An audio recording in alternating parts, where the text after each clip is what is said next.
All right, so we're gonna watch this just meltdown of what's happening at CNN.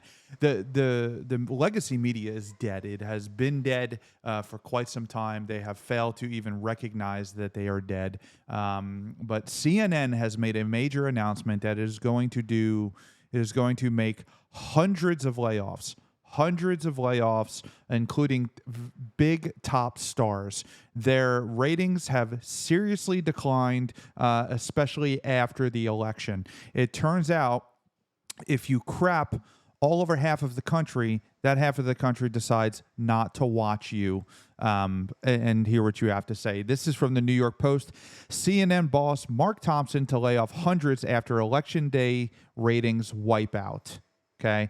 Ratings challenge CNN is reportedly set for a major bloodbath, with boss Mark Thompson expected to lay off high-priced on-air talent as part of a wide-ranging layoffs. The cable network, which lagged behind rivals MSNBC and Fox News during last week's election night coverage, will implement layoffs that will impact hundreds of employees across the organization, according to Puck News. Now, to fall behind MSNBC is a major feat, considering MSNBC is doing so bad, they have placed it for sale.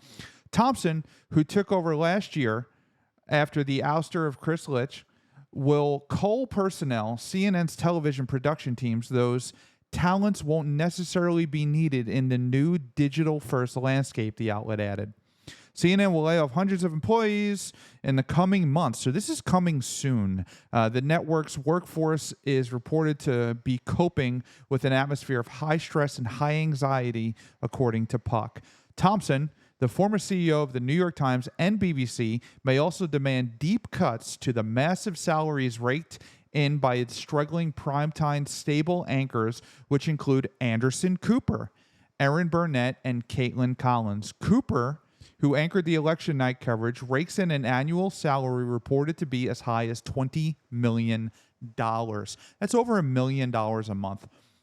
Well over $1 million a month. Burnett makes about $6 million, and Collins takes home a more budget-friendly $3 million. So, well, yeah, $3 million. That's a very low salary, according to CNN. The Post has sought comment from CNN. Signs of change were apparent on Monday after Chris Wallace confirmed that he was leaving CNN, ending a 3-year stint at the network that was marred by low ratings and turmoil in its corporate board.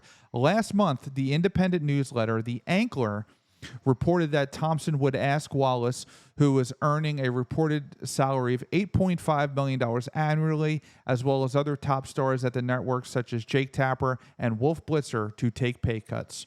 As part of Thompson's reorganization plan, CNN will ask reporters and correspondents to assume more of the responsibilities that are currently being handled by producers and production assistants. CNN will also do away with the redundant assignments while either reducing or outright eliminating various divisions, according to Puck.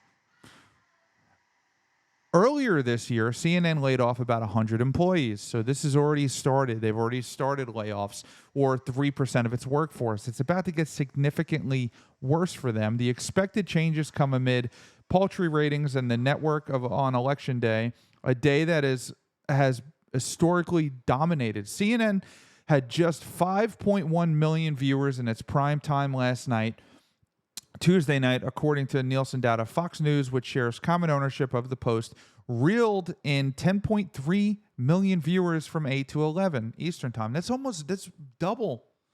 That is double than what CNN did, Fox News is doing. The legacy media is melting down.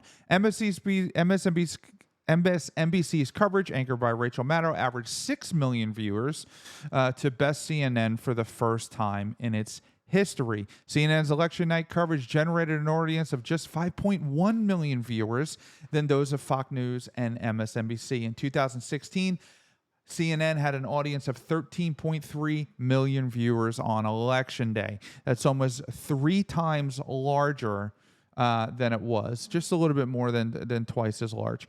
CNN spokesperson touted the network's cross-platform audience of 44 million, which included 14 million who streamed coverage on digital platforms and CNN Max. The network also noted that 67 million people visited CNN.com over the course of Election Day. I'm sure that they're internally saying everything is fine, even though the biggest stars at CNN are at risk of losing their jobs. And 2016, I'm sure their ratings were up. I'm sure that's true because they had not completely gone off of the rails at that point. They have now spun into this era of extreme far left ideology where they're calling half the country fascists or Nazis, and they have just been completely obliterated. And that's going to continue. I can't wait to see how this plays out. We will keep it covered. Don't forget to tune in Monday through Friday, 8 p.m. on Facebook, Twitter, and Rumble. Also on YouTube, but not for long. They keep banning our content. So we will see you tonight at 8.